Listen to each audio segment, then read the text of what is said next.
andén, que no atropellen tu opinión.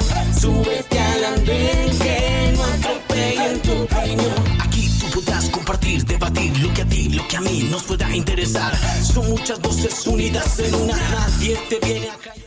Bienvenidos, es un gusto saludarlos. Aquí comienza El Andén, el programa de jóvenes para jóvenes, donde como cada semana hablamos de las noticias, de lo que está pasando en Colombia, del mundo, que es un espacio de jóvenes para jóvenes. Soy Camila Carvajal, es un gusto saludarlos en El Andén en una semana muy intensa. Para muchos, comenzando ya la Semana Santa, que significa vacaciones, que significan días de oración, pero también de descanso. Por eso está comenzando la operación especial en las carreteras de Colombia, así que es un gusto también acompañarlos durante estos días, este inicio de Semana Santa, porque la que termina es una semana bien intensa en la política, en la economía y en lo que pasa en los mercados en el mundo. La semana para nosotros en Colombia, desafortunadamente, del asesinato de Sara, la mujer trans, la mujer que fue vilmente asesinada, que le quebraron los brazos, pero también las piernas, la tiraron a una quebrada, y suficiente información.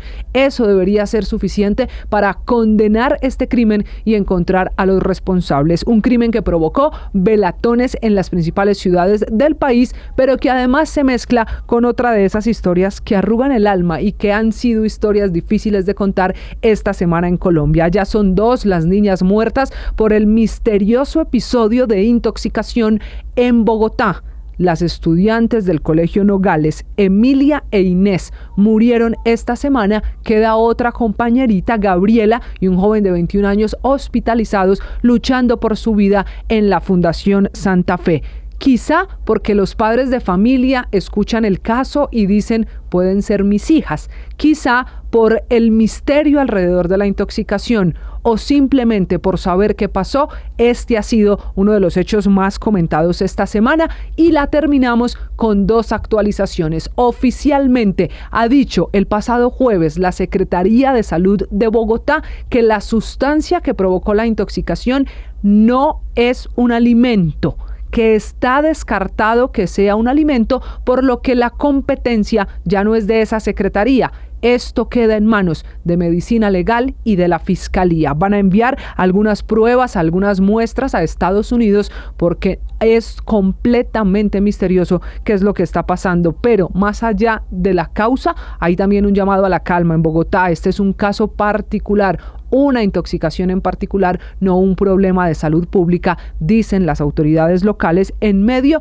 de las oraciones, los abrazos y la compañía a la comunidad del Colegio Nogales y, hombre, a la familia, a las familias que están viviendo esta historia. Pero también es la semana de los cambios ordenados por el gobierno de Donald Trump. Esta podríamos bautizarla como la semana en la que los políticos cambiaron de opinión. El presidente de Estados Unidos, después de todo lo que causó en los mercados mundiales, decidió poner una pausa por 90 días a los llamados aranceles recíprocos, no a los de Colombia, sino a los que eran de más del 10%. La Unión Europea, Vietnam, Japón tienen un stand-by, una pausa. Colombia se mantiene, como el resto del mundo, con aranceles del 10%, y eso pues ha causado todo tipo de reacciones en la economía. Y les decía que es la semana donde los políticos cambiaron de opinión, porque en Colombia vuelve el glifosato. Bueno, que sí, pero que no.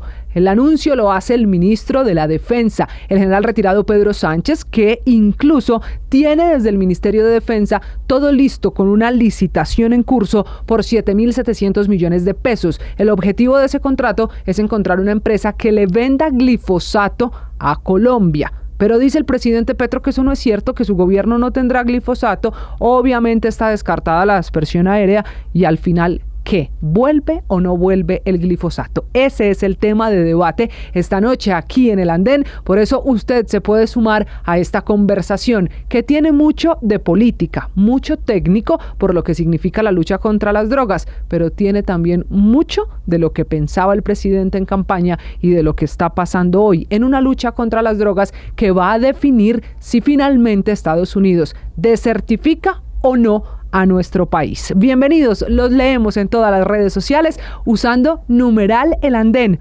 Una pausa y en segundos les presento a un magistrado del Tribunal de Cundinamarca que tomó decisiones sobre la pastilla del día después. Ya regresamos, esto es El Andén. Súbete al andén, que no atropellen tu opinión.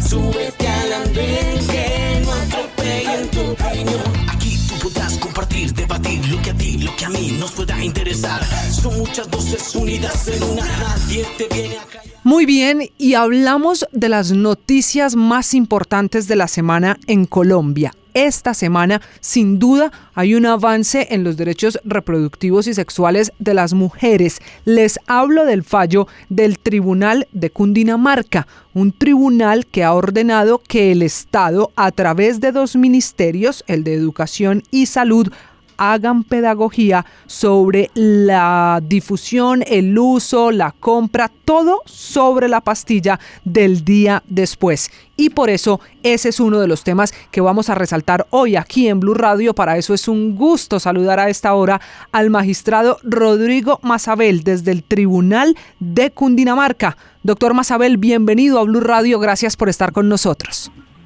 A ustedes, muy amables. Magistrado, ¿por qué este fallo? ¿Por qué termina el Tribunal de Cundinamarca metiéndose con el tema de la pastilla del día después? ¿Y qué es lo que pretende esta decisión? Se trata de la decisión que resuelve una acción popular en la cual un grupo de ONGs y coordinación por Gustavo Rincón Germán, deciden proponer que el tribunal analice si se afectaban derechos de los usuarios consumidores y varios derechos colectivos, porque habían muchos tabús, muchas prevenciones frente a la pastilla del día después y no se hacían campañas para que se conociera por parte de la población fértil entre los, 19 y 43 años, 49, y lo que encontramos en el proceso es luego escuchar a los médicos, a las farmacéuticas, a las diferentes entidades del Estado, que efectivamente en zonas rurales, en zonas donde se encuentre la población más vulnerable, realmente estas campañas no estaban funcionando y no tenían una alternativa las mujeres de acceder a la información, de poder decidir qué hacer, para cuándo, cómo, optar por tener una familia, de tener un niño, una niña, y al observar que esas campañas no estaban teniendo efectividad, el tribunal protege los derechos y reivindica que las mujeres no pueden tener esas dificultades, esas barreras de acceso en cumplimiento de las convenciones y las normas sobre la eliminación de todas las formas de discriminación contra la mujer. En ese sentido, el tribunal ordena que esas campañas se realicen y se adopten planes, programas dentro del año siguiente para que podamos mejorar esas opciones de conocimiento, de información, de uso, de poder prevenir los embarazos, de poder quitar el tabú de que la pasta del día después es un aborto, porque en realidad la pastilla lo que hace es evitar que haya la concepción si se consume dentro de las 72 horas. Entonces, pensando en las mujeres jóvenes o que están en esta edad fértil, que no tienen acceso a esa pastilla, que no saben que están incluidas en los planes básicos, que no saben que no es un aborto, que las circunstancias donde se mantienen les implica, la única opción es continuar con el decurso de los acontecimientos, claro, y luego que se genere el embarazo. Y estamos hablando pues que, por ejemplo, una mujer que vive en la zona rural, de pronto falla el mecanismo que tienen ordinario, que cambió las pastillas y de repente no tiene conocimiento de que esta es una alternativa que le permite a ella decidir libremente cuándo estar o no en embarazo, sin que tenga que sentirse perseguida, discriminada, que esto es un daño a la vida, en fin. Claro. En realidad es un problema de formación, de educación, para garantizar y proteger a las mujeres. Claro, pero magistrado, esta decisión del Tribunal de Cundinamarca en Colombia va solo hasta las campañas de educación, de explicar qué es la pastilla del día después, cómo es su consumo, qué efectos tiene, o también incluye que estos ministerios faciliten la adquisición. Es decir, no es lo mismo para una mujer en Cali, Medellín, Bogotá, Cúcuta, comprar una pastilla del día después que desafortunadamente una mujer que está en el Chocó o en la Amazonía colombiana. ¿El fallo también se mete con eso? Hace parte de la promoción y la prevención, es decir, el plan de dar a conocer implica que se les permita el acceso, efectivamente, que se les entregue, que sepan dónde están, porque ya están incluidos en el plan básico, entonces pueden acudir a los centros de salud, pero la realidad del país es otra, como lo indicas, y que ellas pudieran disponer. Entonces el plan implica es el macro, es decir, está la respuesta del Estado, los objetivos, las campañas, pero esas campañas no son solamente de formación, en eso tiene razón, sino que se necesita que se acceda a esos medicamentos o a estas alternativas de planificación. Claro, correcto. Magistrado, ¿se tendrá que garantizar en el plan de salud? Es decir, ¿las mujeres pueden ir hoy al puesto de salud, al hospital del pueblo y pedir una pastilla del día después? Sí hace el ministerio, ya avanzó y lo incluyó dentro del plan básico, entonces hace parte de sus derechos sexuales y reproductivos. Magistrado, una pregunta final sobre este tema tan importante para las mujeres que lo escuchan a esta hora. ¿Qué opina usted que es una decisión en pro de los derechos de las mujeres, sea una decisión que toman ustedes, los magistrados del Tribunal de Cundinamarca, a partir de una acción popular que, mire usted la paradoja, la presenta un hombre, el abogado Germán Rincón? ¿Cuál es su opinión? Bueno, pues es que parte de la tarea que tenemos es nosotros también aplicar perspectiva de género. Y esto, independientemente de si somos hombres o mujeres, esa perspectiva nos obliga a respetar, a proteger, a remover las barreras y de alguna manera, como lo planteas, pues resultaría, es un indicador de que también las mujeres no están lo suficientemente empoderadas para reclamarlos y entonces se ha acudido por las ONGs, pero estas ONGs son dirigidas también por mujeres. Tiene toda la razón. Escuchan ustedes al magistrado Rodrigo Mazabel desde el Tribunal de Cundinamarca, que nos ha explicado lo que significa el fallo de la pastilla del día después, una de las noticias más importantes esta semana en Colombia. Doctor Mazabel, como siempre, un gusto conversar con usted. Gracias por estar en el Andén en Blue Radio. Muchas gracias a ustedes, Camila, a todo el equipo. Siempre a disposición. Sí, señor, seguiremos hablando de estas decisiones, esta en particular muy importante para las mujeres del país. Una pausa, regresamos. Esto es El Andén. Súbete al andén, que no atropellen tu opinión. Súbete al andén, que no atropellen tu opinión. Aquí tú podrás compartir, debatir lo que a ti, lo que a mí nos pueda interesar. Son muchas voces unidas en una, nadie te viene a callar.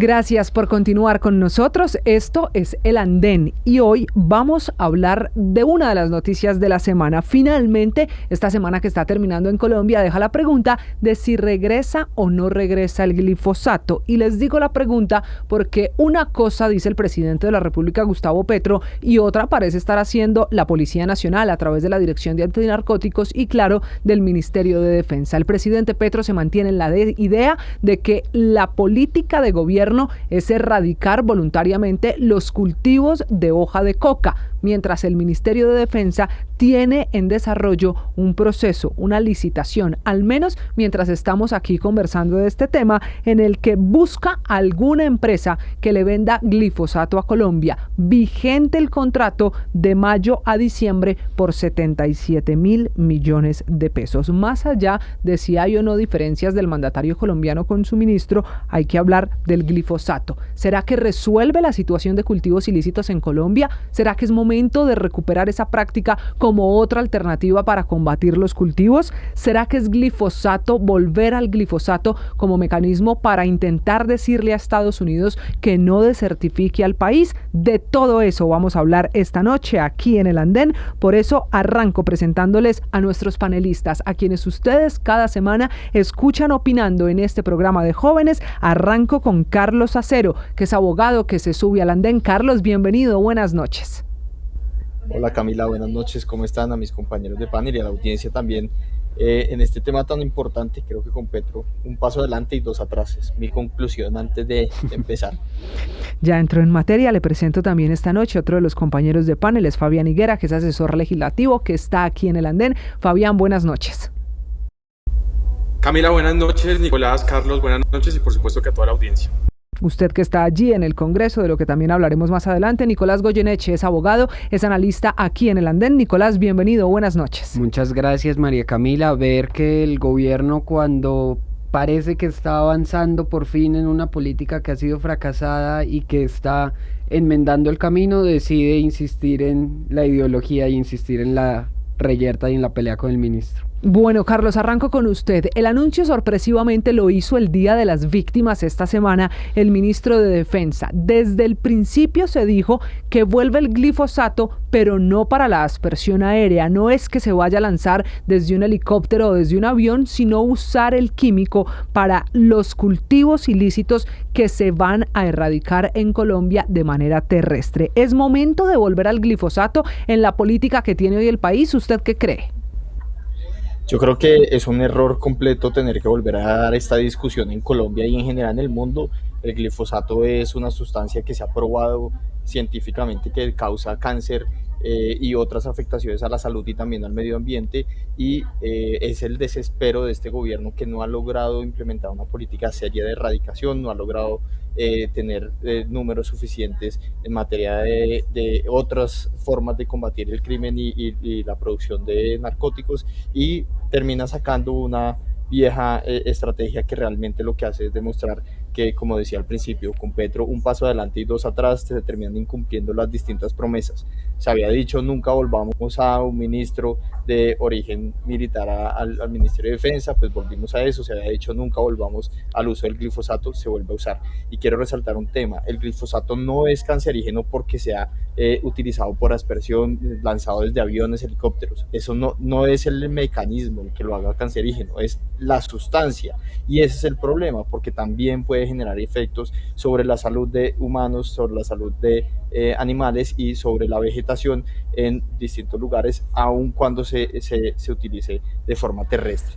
Entonces es un problema. Yo creo que incluso puede ser contradictorio con las sentencias de la Corte Constitucional, al menos dos, del 2021 y del 2017, que señalan que debe haber unos mínimos, un principio de precaución, una preparación ambiental, unas consultas con las comunidades, y no sé si al final de las ganas y del desespero, sobre todo por no quedar desertificados, vamos a terminar cometiendo otro error y al final de pronto ni siquiera glifosato, y ojalá no compren eso y terminemos ahí con otro detrimento patrimonial.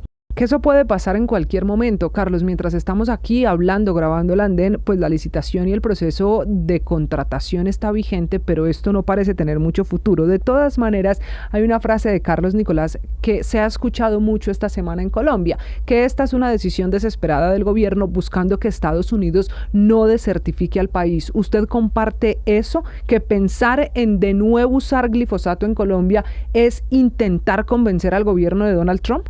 Pues es que, Camila, la política antidrogas, lamentablemente, y por más que nos gustaría manejarla de manera absolutamente soberana, pues no es posible. Uno tiene que pensar también en que tiene que de alguna manera concertar y buscar salidas con el que hoy puede ser quizás el principal consumidor del mercado de las drogas ilícitas del mundo, que son los Estados Unidos, que tienen un problema interno con el consumo y que buscan de alguna manera evitar que la droga llegue a su territorio. Y pues lo primero es evitar que se siembre, y evitar que se siembre la hoja de coca, y evitar que llegue a los laboratorios colombianos. Este gobierno ha sido absolutamente ineficiente, torpe en el manejo de la política antidrogas, se ufana de tener un mayor número de incautaciones, pero ya quedó demostrado en los debates en Congreso que han subido las incautaciones a menor ritmo que ha subido la producción, es decir, está incautando más, sí, pero porque está produciéndose más droga en el país. Y creo, Camila, que los Estados Unidos tienen, de alguna manera, no el derecho, pero sí, de alguna manera se sienten la obligación de exigirle a los gobiernos de los países productores que hagan algo frente al problema. Y de pronto la política y el exceso de ideología del presidente, que ha insistido varias veces en que la solución es la legalización, que eso es otro debate muy distinto, tiene no solo molestos a los Estados Unidos, sino también tiene a la política antidrogas varada.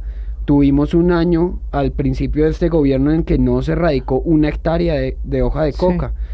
Y yo creo que el desespero es tratar de corregir una política que evidentemente fue fallida, pero pues ya en año y medio, por muy certificados que estemos, no creo que Petro dé los grandes resultados con o sin glifosato. Pero Fabián, si usted comparte esa misma, sigamos en la teoría de que esto es para intentar que Estados Unidos crea que Colombia sigue el camino de combatir las drogas y entonces no desertifique al país. Si es así, faltan 8 meses, un poquito menos, para que Estados Unidos tenga que tomar esa decisión. El hecho de comprar glifosato y empezar a usarlo, ¿será suficiente faltando tan poquitos meses para la decisión que debe tomar Estados Unidos?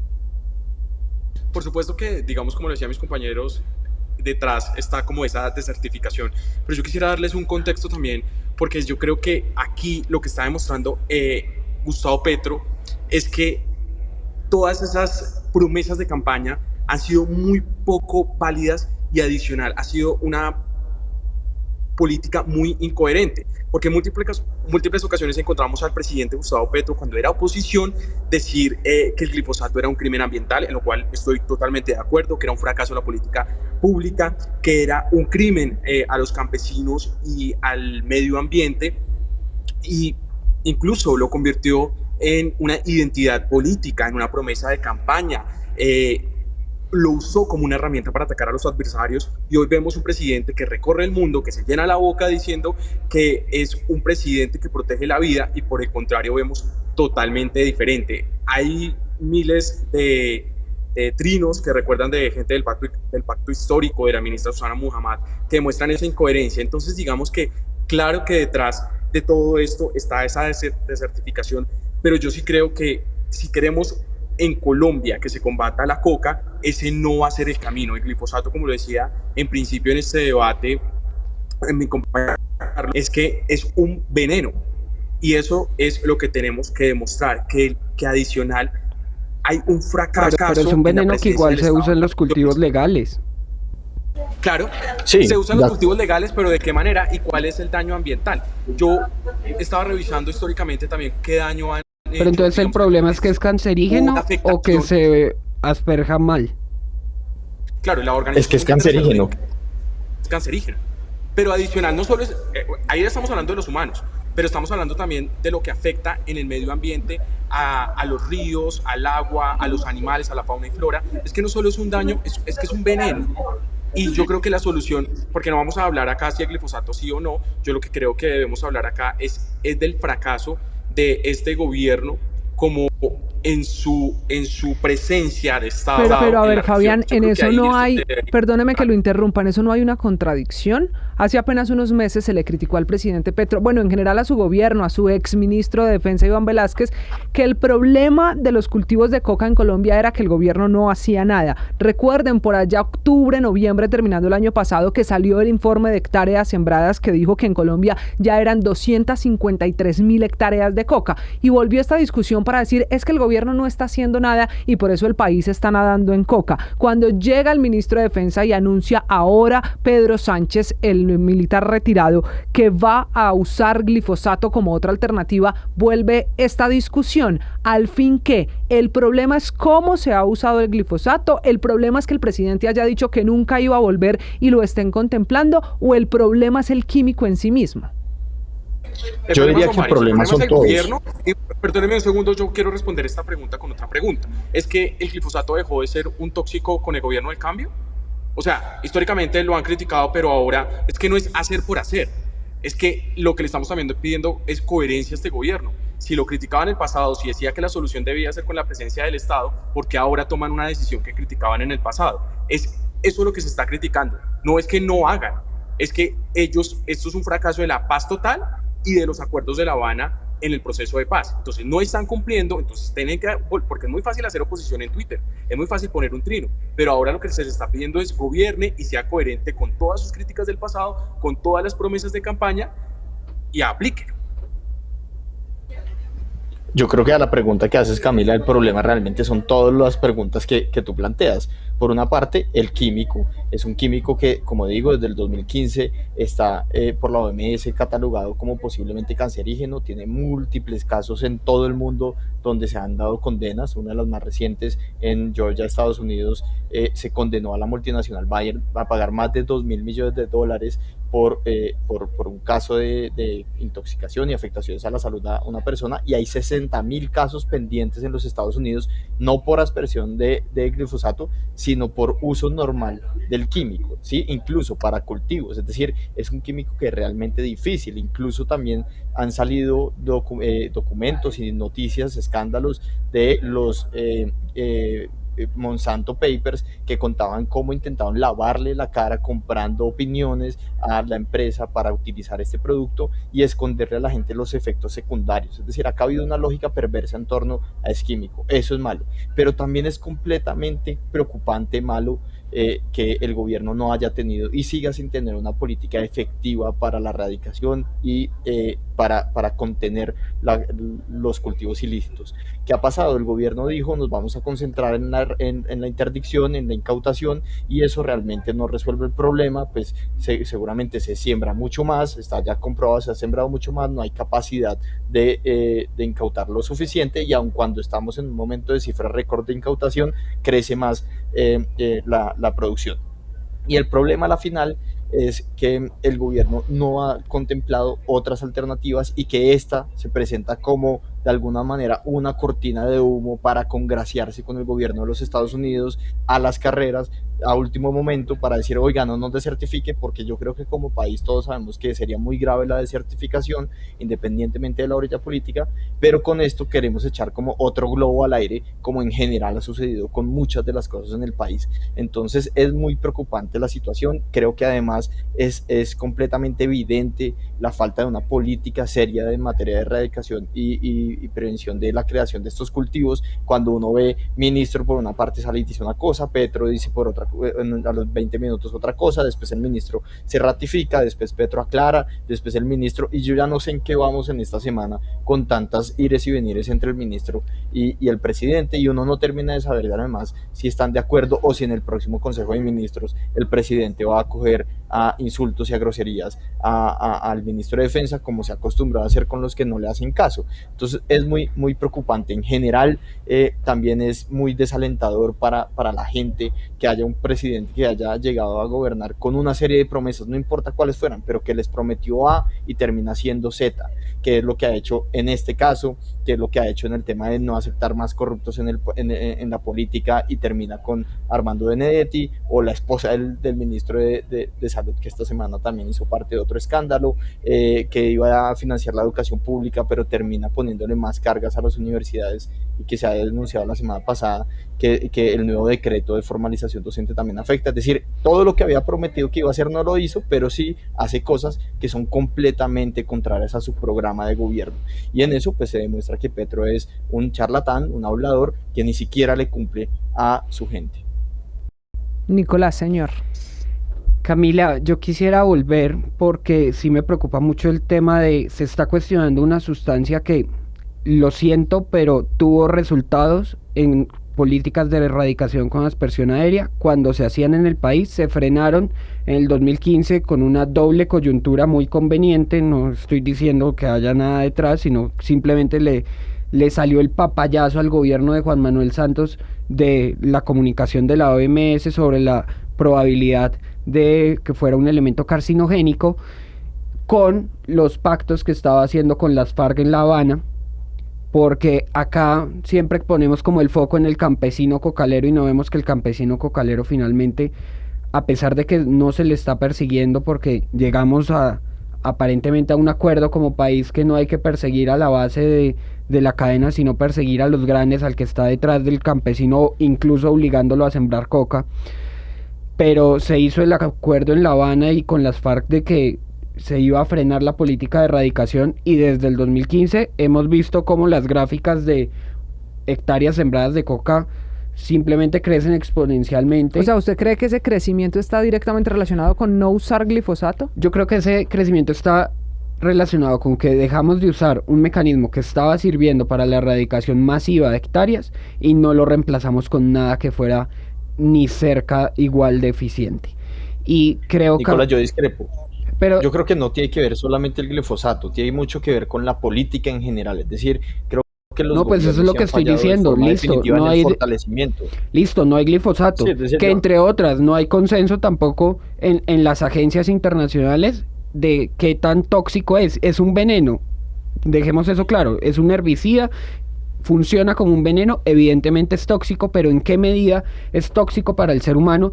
Y cuando la Corte hizo las providencias pidiendo que se estudiara, incluso el gobierno de Iván Duque contrató con la Universidad de Córdoba para hacer el estudio, y la Universidad de Córdoba concluyó lo que les estoy diciendo. Evidentemente es tóxico, pero en los municipios donde se hizo erradicación forzosa por medio de aspersión aérea del Guaviare, que fue el objeto de estudio, no tuvo la concentración tóxica para el ser humano, y ese fue de alguna manera la punta de lanza que iba a usar el gobierno de Iván Duque, que luego se frenó porque incumplió con la consulta previa, que yo puedo discrepar con la Corte, pero pues no voy a controvertir una providencia que tiene que cumplirse.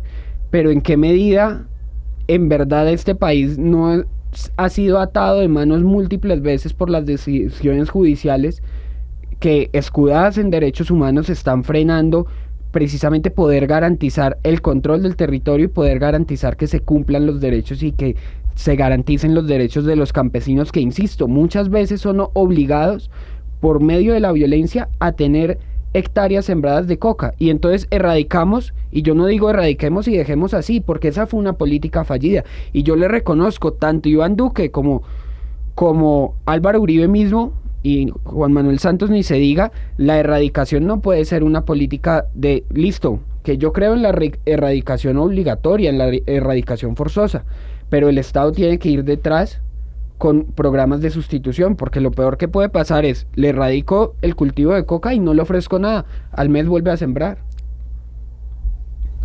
Y ahí también ha estado el problema de la erradicación voluntaria. Es que forzosa o voluntaria, el problema es que después de sacar la mata del suelo no hay una alternativa para la gente, no hay alternativa. Total. En materia de puedo cambiar el cultivo por uno de uso lícito, puedo tener salidas de mis productos, puedo estar seguro de que no hay delincuencia que me vaya a cobrar la vacuna, etcétera. Ha habido una serie de problemas que ningún gobierno ha podido resolver, y sobre todo que no ha habido una voluntad política de ver cómo vamos al siguiente eslabón de las soluciones. Bueno. Y eso nos tiene en la situación que nos tiene hoy. Dicho eso, y en lo que coinciden de aquí no solo es quitar la mata, sino cumplir las promesas de campaña y tener alternativas para esos campesinos. Fabián, usted decía hace un momento que este también es un asunto de el gobierno cumplir, pero buscar alternativas. ¿Cuál debe ser hoy la salida a esta situación en un país que tiene 253.000 hectáreas de coca en Nariño, en Cauca, en el Catatumbo, en Putumayo,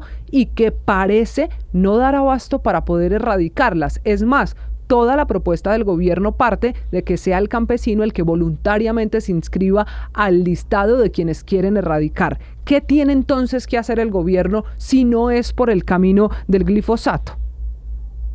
Pues María Camila, los mecanismos internacionales, la ONU siempre han recomendado que tiene que ser voluntario, y cuando el Estado cumple, la gente va a responder y la erradicación se va a dar de manera voluntaria. Pero lo decíamos anteriormente, trabajar con la comunidad en procesos participativos, en justicia transicional, en reparación y en proyectos productivos, y eso es lo que el gobierno ha incumplido. Entonces yo creo que claramente este camino es largo y duradero. Esto no es de un día para otro, esto no es de manera agresiva, pero el gobierno ha incumplido esas promesas, ha incumplido ese acompañamiento. Además que cada región tiene una dinámica totalmente distinta. Entonces digamos que hay que reemplazar la coca por cultivos legales como el café, el plátano, el caucho, no sé. garantizar un apoyo técnico, una inversión y una compra de productos. Yo creo que también podríamos, pues creo que el gobierno se tiene que hacer una sustitución masiva, pero esa sustitución masiva debe ir con un acompañamiento técnico, con una presencia del Estado, y ahí es donde estamos incumpliendo. No podemos decir, obviamente, que esto va a ser rápido. Insisto, es un camino largo y duradero, pero cuando hay presencia del Estado, cuando el Estado cumple, la gente responde. Y creo que ese es el camino que ha incumplido el gobierno de Petro. Nicolás.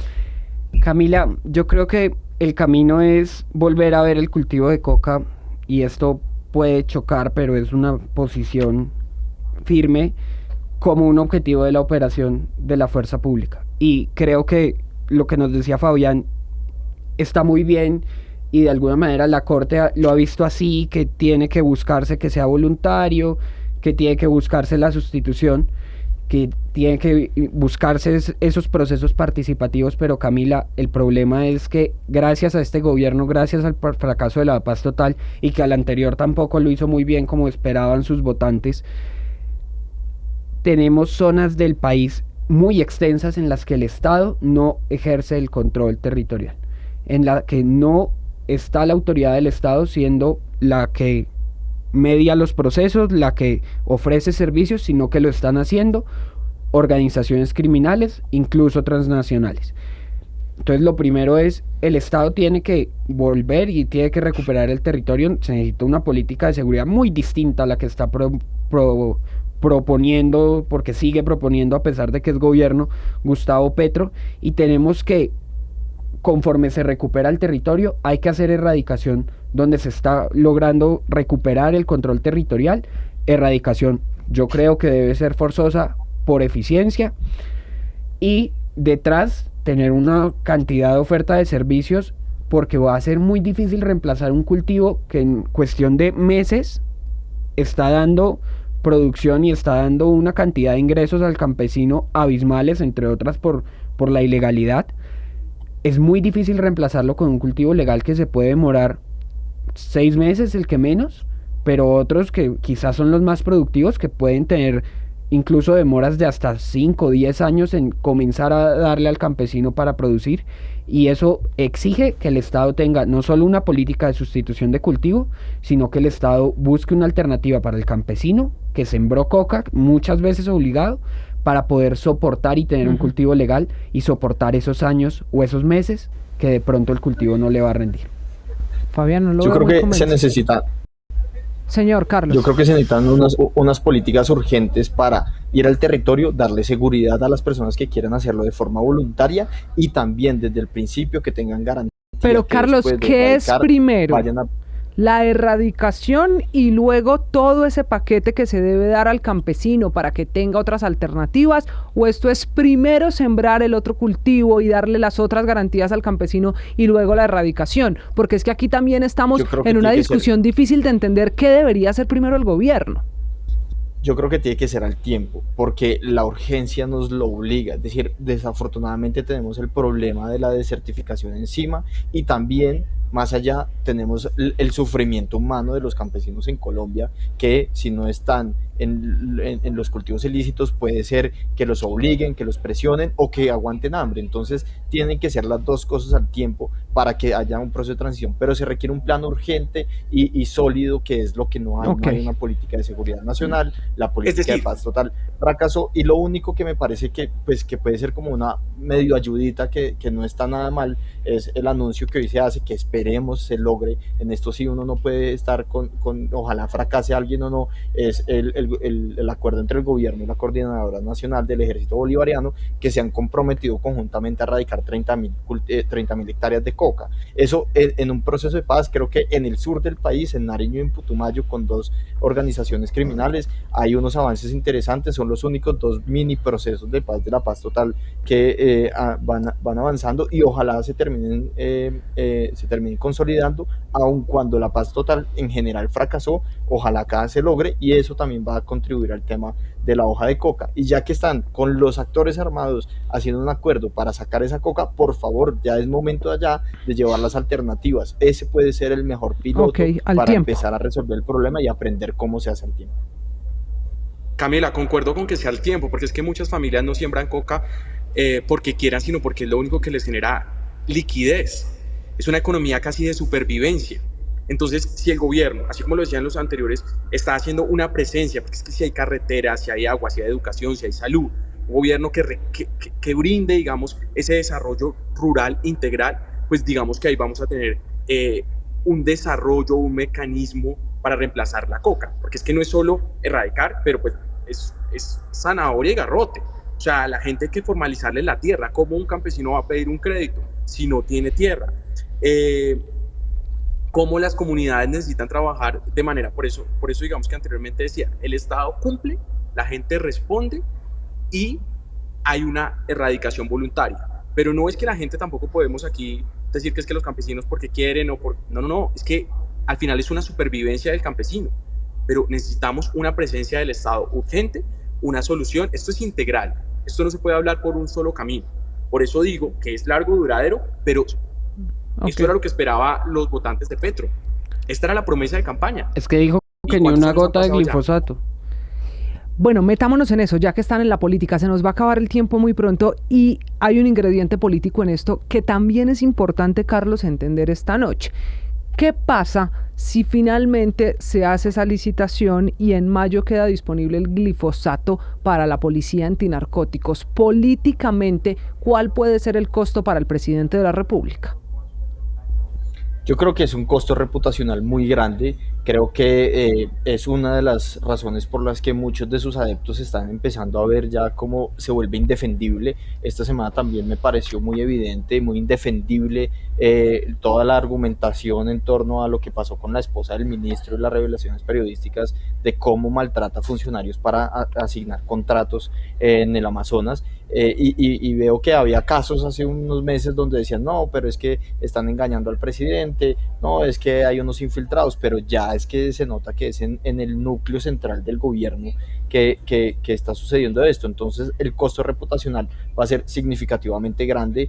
Se cae también mucho de su cuento ambiental, pues que se ha posado como un presidente ambiental y verde, cuando pues tampoco tiene mucho sentido, tiene muchas contradicciones en esa política, pero esta yo creo que puede ser como la de mostrar, y eso va a ser lo que principalmente afecte, y eventualmente detrimento patrimonial, porque es que uno nunca sabe, se compra todo eso y termina en una bodega, esperando que alguna comunidad se inscriba para ese uso del glifosato. Ahora, Fabián, ¿no será que esto es a espaldas del presidente? Porque una cosa dice el ministro y otra cosa dice el presidente, que esta semana desde Honduras dijo, no, aquí no es glifosato, pero su ministro acababa de decir que sí. Esa desconexión entre el jefe, entre el ministro y su jefe, ¿no será que esto es un proceso sin informar al mandatario? No, Camila, esto no es que es a mis espaldas, esto es un disfraz que nos están montando. Yo creo que gobernar es tener coherencia y este gobierno lo perdió hace mucho. Entonces, queda muy claro, tiene un costo político, queda muy claro para los votantes que esto no es a las espaldas. Ahí ahorita están intentando de alguna manera matizarlo, decir de que no, que va a ser manual, de que va a ser voluntario, de que se le va a preguntar al campesino, pero estamos hablando de glifosato, un veneno que aquí en el Congreso de la República lo debatió mucho, prácticamente que esto no se puede hacer en Colombia. Él nos dio miles de alternativas y hoy nos demuestra esa incoherencia. Entonces no es ninguna a mis espaldas, están disfrazando a los colombianos, y yo creo que los colombianos no son tontos y uno no puede engañar a los votantes. Camila, pero ¿sabe qué es lo que pasa? Que no solo está incumpliendo promesas, sino que se le puede estar creando un nuevo polvorín, entre otros tantos, y es que lleva los últimos 2 años y medio, casi 3, que ha estado en Casa de Nariño prometiéndole a los campesinos, por ejemplo en el sur del país o en el Catatumbo, que esto se trata de erradicación voluntaria, de sustitución, y hemos visto cómo cuando se cambia la política de seguridad y trata de llegar la fuerza pública a erradicar, muchas veces las comunidades, instrumentalizadas también por actores armados, terminan frenando el acceso de la fuerza pública al territorio, impidiendo la erradicación, incluso con campesinos que en principio podrían estar de acuerdo con la sustitución, pero están en un entorno en el que el Estado no está ejerciendo el control. Usted le preguntaba ahorita a Carlos qué debe ser primero. Lo primero es recuperar el control del territorio, porque Aún la erradicación aérea, que yo insisto es el camino que debería tomar el próximo gobierno, no se puede hacer en zonas donde no hay control territorial, porque nada hacemos erradicando donde en un mes va a volver a estar sembrada la coca. Y eso es muy importante. Si no recuperamos el control del territorio y vamos erradicando donde se tiene control, tampoco podemos llevar la cantidad de servicios que necesita el campesino. De manera que yo creo que la punta de lanza tiene que ser la fuerza pública, ejército y policía, pero hay que tener listo, Camila, el acceso al crédito, hay que tener listo los servicios que requiere el campesino, hay que tener sí es primero el control, pero que esté listo lo otro, que porque es lo que si no plantea está Carlos. listo, lo que le digo, en 3 meses volvemos a tener cosecha de coca. Claro. Señores, se me está acabando el tiempo y para terminar voy a anotarles aquí porque esto lo vamos a verificar en 8 meses. Carlos, con este panorama, ¿Colombia va camino a la desertificación de Estados Unidos, sí o no? Ojalá no. Con el deseo. Pero pues yo hablo con el deseo y por el bien de Colombia en general, por lo que en general significa la desertificación. Creo que también son mecanismos que uno puede cuestionar cómo se manipula a otros gobiernos y demás, pero pues ojalá no termine pasando porque a la final a todo el país le afecta, igual que el tema de los aranceles, igual que muchos otros problemas que han surgido recientemente. Creo que es momento de unirnos como país en ese tipo de coyunturas donde definitivamente hay alguien de afuera que nos está poniendo un problemita que nos toca resolver entre todos. Bueno, aquí le anotó, ojalá no, aunque no lo veo muy convencido. Escuchan ustedes a Carlos Acero, abogado. Carlos, gracias por estar esta noche en el andén. Bueno, no, gracias a ti, Camila, y por hacerme ahí quedar medio patinando. No, es que eso fue un ojalá no con el deseo, no lo veo muy convencido. Fabián, espero que usted sí se moje un poquito más. ¿Colombia va camino a la desertificación, sí o no? Es que no me voy a mojar porque es que uno ama este país. Yo espero que no, porque los gobiernos pasan, pero el país se mantiene.